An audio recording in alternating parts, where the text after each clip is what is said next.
Stepsister, 27F, caused more family drama, and she may have been manipulating me 25F for months or even years. What am I to think? I apologize for the length of this post, and I appreciate your understanding regarding any mistakes as I am using a mobile device. Summary: my sister is facing eviction from our family home due to either a significant misunderstanding or outright disrespecting our father, and I find myself unsure about how to respond. I, a 25-year-old female, reside with my parents, my biological mother, aged 50, and my stepfather, aged 52, in the house where I grew up, and my stepsister, who is 27, also lives there. Our family situation is complex, to say the least, with an abundance of drama. At least it feels that way. I will try to remain vague to preserve anonymity, but feel it is necessary to provide some context for understanding the situation. Reflecting on my past, I acknowledge I made numerous regrettable choices from high school until this past December. Various factors contributed to this, such as self-esteem issues, isolation, undiagnosed ADHD, misguided romantic feelings, and several other challenges. Fortunately, I have parents who are loving and, to some degree, patient enough to support me while I complete my graduate education. Regarding my father, he often initiates lengthy discussions, which have felt more like lectures for quite some time. As a result, I unjustly vilified him for many years, primarily because I held onto a childish belief that he doesn't allow me to do what I want. However, with maturity, I can genuinely recognize how much stress I caused him over the years. I would likely feel similarly if I were witnessing my daughter making the same mistakes I did. Although he may come across as blunt, I realize he has shown me a degree of grace. Now, concerning my stepsister, we have always shared a close bond. I've known her since she was 12 and I was 10. As the years progressed, our relationship deepened, and we would often converse about various topics along with my female cousin. I do not know the entirety of her family dynamics, but I can sketch a rough outline. From what I've gathered, her mother tends to create drama and other issues, although I have been fortunate enough not to experience her directly. Her fraternal twin sister has encountered more severe troubles, including becoming pregnant during her senior year of high school, abandoning her child with their mother, who subsequently transferred custody to a family cousin. As mentioned, there is an abundance of drama in our family. My stepsister has also faced her fair share of turmoil. She was once scammed out of $50,000, which our parents had to reimburse. Additionally, she disclosed our private conversations, which I believed were confidential, among me, her, and my cousin to her mother, who has already been described as messy. These conversations included negative remarks about my father, and her mother attempted, albeit unsuccessfully, to have him removed from his job. I am not aware of all the details, but it escalated to the point where I was temporarily expelled from the house and had to stay with my aunt, while my cousin was prohibited from returning home. Afterward, there was a heated disagreement between my stepsister and father regarding her potential custody of her niece, who unfortunately has been shuffled among various family members, and accusations that she talked behind his back, which he overheard. There were other incidents that transpired, but they were less significant. However, both my stepsister and I displayed dishonesty, sneaking around, and deceit. While it appears she has made many poor choices, these events primarily occurred in 2016, 2021, and November of 2024. I was largely unfamiliar with the financial incident, but between that and the 2021 conflict, we had begun rebuilding our relationship. Unfortunately, the fallout from the 2021 issue, which led to my eviction from our home, damaged us once again. We were starting to mend things, but the more recent incident has caused me to reevaluate everything, leaving me uncertain about what to think. Today, my sister was informed she did not get a job for which she had high hopes. It's possible she reacted negatively because of that disappointment, or perhaps there was an entirely different motive. My sister had a military drill and meeting scheduled for this weekend and informed our parents she would be leaving on Friday at 3 p.m. However, my father misunderstood and thought she meant 3 a.m. While at work, I received a call from my sister indicating that she might be kicked out of the house. She was speaking to my dad on the phone as she headed to her drill. I don't know the specifics of their conversation, but I heard conflicting accounts from both sides. According to my sister, She asserted she was discussing with Dad when she was leaving. Dad believed she said 3 a.m., but she does not recall confirming that time. They exchanged words until she muttered, "I didn't freaking tell you I said 3 a.m." Initially, she thought her offense was cursing in front of Dad, while he believed she was directing her anger at him personally. She attempted to clarify that she was merely talking to herself, but her phrasing caused him to think she was addressing him directly. He then remarked that our father-daughter relationship is over, among other words, before they ended the call. According to my dad, my sister called him for some reason, and the discussion shifted to her departure time. He thought it peculiar that she planned to leave at 3 a.m. when the meeting was at 6 a.m. After some back and forth, my sister exclaimed, "I didn't fing tell you I fing said 3 in the fing morning." This is how he emphasized her cursing, but insisted she was not yelling. She then tried to justify her outburst by claiming she was talking to herself, but Dad wasn't receptive to her explanation. He told her she had lost her mind, and they would discuss the matter further on Sunday upon her return. I processed both narratives and found myself feeling conflicted. From my sister's perspective, I can understand how she might have thought she was muted, or that Dad could not hear her when she made that remark. Dad does sometimes exhibit selective hearing, recalling things completely out of context, and he often revisits past incidents. Even recently, if I enter the bathroom to prepare for bed, brushing my teeth, changing into pajamas, conducting my skincare routine, etc., he will bang on the door, assuming I may be engaged in inappropriate behavior. While I acknowledge I did have issues in the past, I haven't done anything of that nature for over a year. Therefore, his misinterpretation does not seem unimaginable. From Dad's standpoint, he answered a call from his daughter, and they were engaged in conversation when he sought clarification on the unusual departure time. Due to past behavior from my sister, he began to suspect she might be sneaking off to see her boyfriend. Then, after her outburst laden with profanity, he felt that this was the breaking point, with the previous incidents contributing to his decision. He is unwilling to tolerate disrespect in his home. On one hand, I want to trust my sister.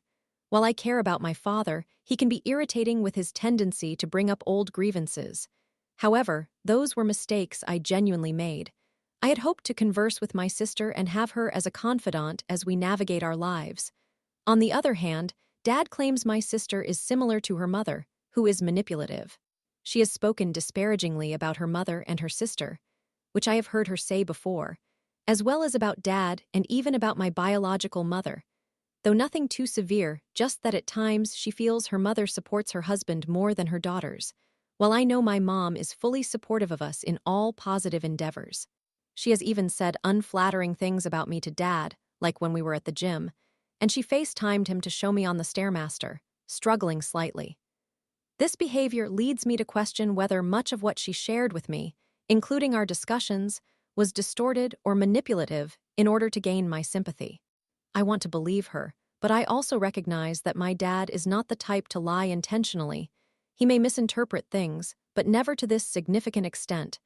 I feel the need for external guidance to cope with these emotions. Today is Saturday, and she is expected to return tomorrow, Sunday. Even if I receive little advice, I would appreciate knowing how to manage these feelings. Story 2. I was robbed of my childhood, and I want to let myself mourn that. My childhood was profoundly troubled. There were certainly positive moments, but the negative experiences were significant enough that recalling them constitutes an incredibly challenging endeavor. I wish to document as much of my early life story as I can remember at this moment. I was born out of wedlock to my mother, who was 17 at the time, and my father, who was approximately 19, if I recall correctly. Due to the religious beliefs held by both of their families, they were compelled to marry. I do not possess many memories from before the age of 7, though I occasionally have fleeting recollections. I remember an attempt to enroll me in public school, constant relocations, and a considerable amount of time spent with my maternal grandparents. There was a time during which I experienced nightmares every night, with death occurring in each dream. I must presume that something traumatic occurred to me around the ages of 4 to 6, but the details are shrouded behind so many walls that I cannot specify what exactly transpired. Based on my understanding of my parents and subsequent events, it is reasonable to assume that some form of neglect was involved. Some of my earliest memories involve being withdrawn from school and placed into homeschool because of my parents' religious beliefs. They may have made an effort for a short period, but I genuinely cannot say whether they did or not, as I have no recollection of those initial homeschooling years. By the time I was around 13 or 14, I began to identify as somewhat of a nerd. I had numerous gaming consoles left over from my father's collection, and early on, I learned how to burn games and run ROMs on emulators, which allowed me to play through a multitude of Super Nintendo, Nintendo Entertainment System, and Game Boy games. All of these items were gifts from extended family, as my parents were consistently financially strained. Even after a plant explosion awarded my father $50,000, they inexplicably managed to squander it, and our living conditions remained largely unchanged. In my early teenage years, I vaguely recall being made to work excessively. I was the only boy in the family, the eldest among 4 siblings, and often found myself caring for them. At this point, my parents had essentially abandoned the idea of facilitating our homeschooling despite having taken us out of school. Instead, they used it as a form of punishment.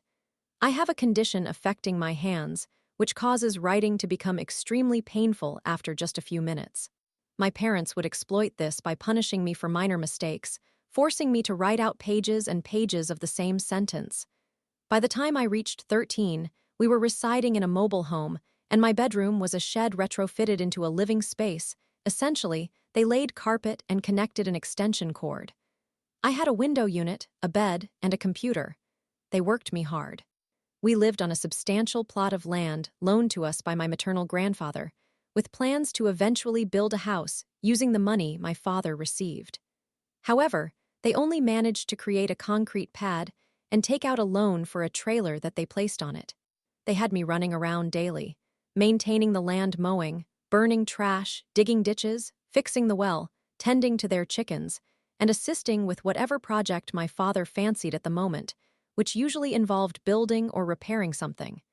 Since they had essentially removed me from any academic pursuits since childhood, they kept me busy with these tasks in the sweltering heat of South Texas.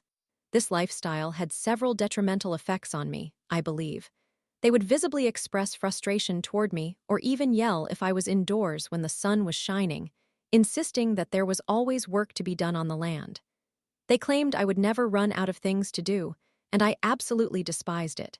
This environment was not conducive to forming friendships, as we lived in isolation and I did not attend school. The closest I came to having friends was encountering familiar faces at church. There were instances of direct abuse, though they seemed more comfortable with systematic neglect and guilt-tripping. One memory that lingers in my mind is when I failed to meet their expectations. If I was too exhausted to continue working, they would question whether I considered myself superior to them and whether I thought I had the right to disrespect everything they had done for me by being lazy. I still become anxious whenever someone accuses me of being idle. My memories form a chaotic whirlwind.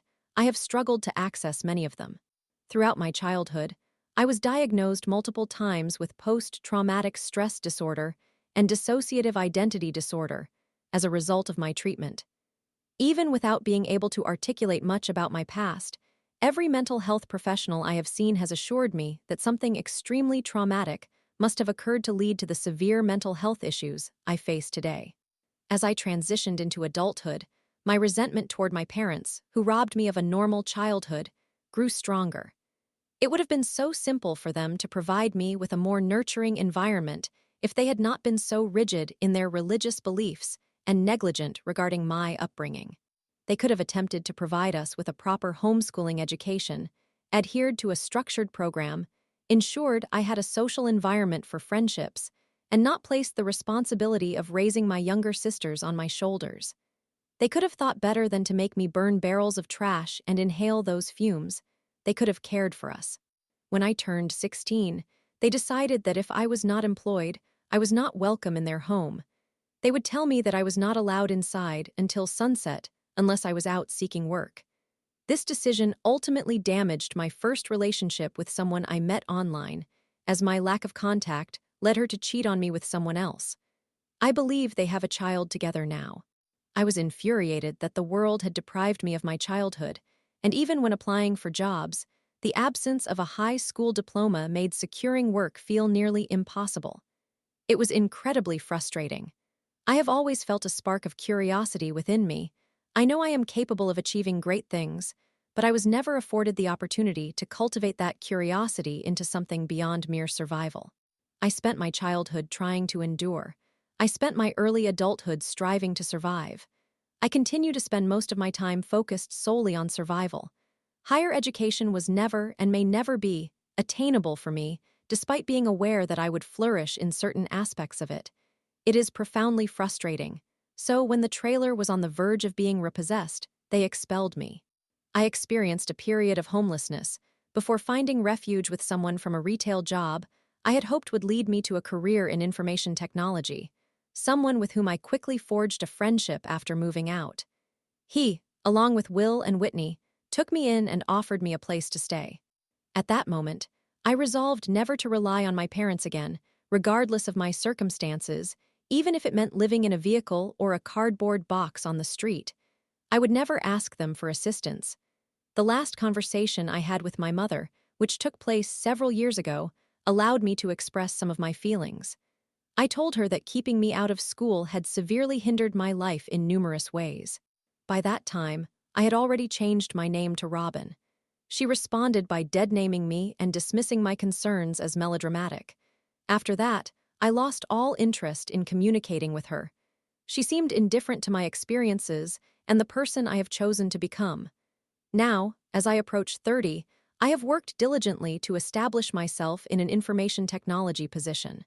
I have relocated to the other side of the country, legally changed my name, transitioned, and navigated the various challenges of being a woman without a maternal figure to guide me. I once had a therapist, an older woman, who taught me how to apply eyeshadow correctly and gave me a small bag of makeup. I wept at the realization that I had missed out on an entire lifetime of experiences like that. I suspect my parents would view me as some kind of disfigured monster if they knew who I had become. Thank you for listening. I apologize for the rambling nature of this account. I have never been able to discuss it properly, and I have really needed to share it. Story 3. Ayo, was my boyfriend crossing boundaries, or was it harmless? I genuinely do not know if I am overreacting, and I truly need to be informed whether I am or not. To provide some context, my current boyfriend is only the second man I have ever dated. Prior to him, I was married, and my relationship with my husband was very strong and based on mutual respect. He genuinely cared for me, just as I did for him. Unfortunately, he passed away from cancer almost 2 years ago.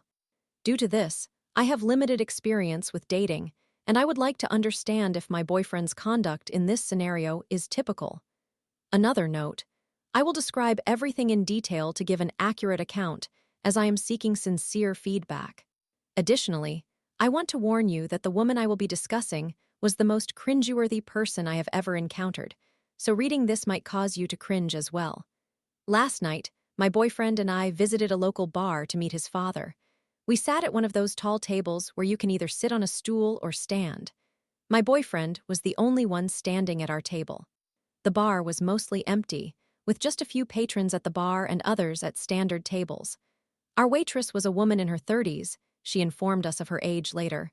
She wore very revealing attire, displaying a lot of cleavage and extremely short shorts. She spoke in an overly seductive manner. After taking our drink orders, she requested that my boyfriend and I tell her our birthdays instead of checking our identification. When my boyfriend disclosed his birthday, she became excited that he was a Scorpio and claimed she was one too. She proceeded to say that Scorpios are trouble and wild, and while saying this, she bumped her hip against him while biting her lip. Both my boyfriend and his father ordered a bucket of beer to share, along with shots on the side. My boyfriend's shot was a lemon drop, while his father's was straight. When she delivered the drinks and set them down, she exclaimed, "Oh no, did I forget your shot?" Even though it was clearly in front of him, the yellow shot. My boyfriend pointed it out, but she insisted it belonged to his father. He picked it up, smelled it, and tasted it, confirming it was a lemon drop. She then requested him to hand it to her so she could take a sip to be certain, which he complied with.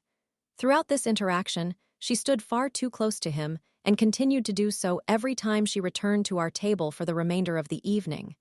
She then inquired if we were ready to order food. My boyfriend replied that we needed more time, and before walking away, she made another flirty remark to him. "Don't worry, you won't have to wait too long for me, I'll be back." When she returned, she only asked my boyfriend if he wanted another drink. When he declined, she insisted, prompting him to say, "Sure, bring a shot with whiskey." She then replied, "I'll make sure to get it right this time." Even though she had not made any mistakes, my boyfriend's response was, "You better or you will get in trouble." While it may sound like a joke, it was evident she was flirting. Why even entertain it? Although I was not outright angry with him, I felt uneasy because it appeared he was opening the door for further flirting. She giggled and walked away. When she returned with the shot, she instructed him to down it. As he grabbed the shot while simultaneously drinking his beer, she began to tease him. "Oh, so you're scared." "Don't be a wuss," my boyfriend replied. "Oh, you're trouble," to which she retorted, "Oh, honey, you have no idea." This was unsettling to me. After he chugged the shot, she clung to him, laughing as she congratulated him. He did not move away, which infuriated me. After serving our food, she took a seat in my boyfriend's chair since he was standing, grabbed his beer from his hand, started sipping it, and began asking us questions such as where we were from. Okay. She made only one comment directed at me. She looked at me and remarked, "Oh, you're so pale. I know you're not from around here, Florida." For the rest of the time, her focus remained on my boyfriend. Then, out of the blue, she interrupted the conversation and declared, "Oh, I'm too old for you." What? As if my boyfriend was asking her out or something, even though the dialogue had nothing to do with that. My boyfriend then asked her age and she made him guess. He said he didn't know, but she pressed him, so he replied, "I don't know, 27. She took offense. Unbelievable.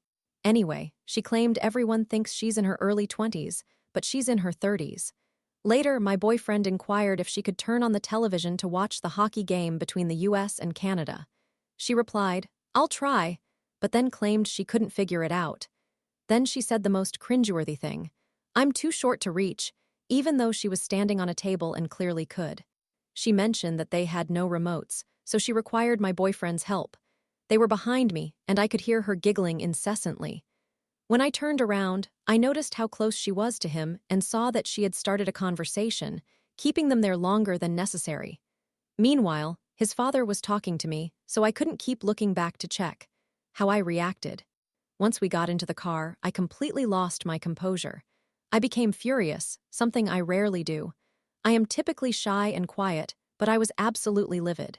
Initially, he was shocked, likely because he had never witnessed me like this. Then, he began saying I was overthinking everything and that the waitress was merely trying to get extra tips by being overly friendly. I told him I didn't care what she was doing. I cared about how he responded. He argued that he was simply being polite and friendly. I fought with him all night and even into the following morning. I was crying, yelling, and unable to sleep. I felt angry, and more than anything, I felt profoundly disrespected. Here is my concern. As bothersome as she was, my primary issue lies with my boyfriend. I feel he was entertaining her behavior, and perhaps even enjoying it. He was laughing excessively at everything she said and never moved away from her or pushed her away when she got too close or grabbed onto him. I also found his comments unsettling, such as "you're trouble," and if we had gone to school together, we would have gotten into a lot of trouble. Additionally, there is a specific sound he makes when he sees or hears something stimulating. I can't quite describe it, and I noticed him making it a few times while she was present. He could clearly see how flirty she was, and I believe he should have subtly signaled her to back off without being rude or making things awkward. He could have distanced himself when she got too close. He could have kept the conversation bland instead of responding with enthusiasm. I am seeking honest opinions. Am I being reasonable, or am I overreacting?